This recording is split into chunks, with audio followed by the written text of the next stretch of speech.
بسیار اونواد قد بلنده، قدش 2 متره. میگم این قدت بلنده، دلت هوا نمیگیره یا بالا خفه نمیشه. نه که باید این ما دستگیری کنیم، قرصک بزنیم. میره تمامی تاجیکستان میشونه، بیرون از تاجیکستان میشناسنش. یا قرصک میزنیم، هنرمند دعوت میکنیم. ساربان خیرالله در خدمت شما. مرحبا دیگه خیرالله بیا.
چی؟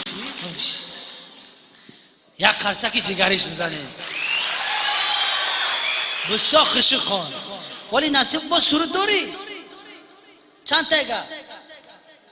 3 تا ولی نصیب باشه دیگه کنسرت بومیو میخونی نه؟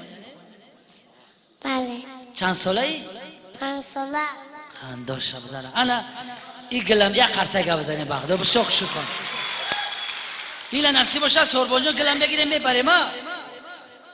بله بعد میبریم گلم میبریم چیکار میکنیم؟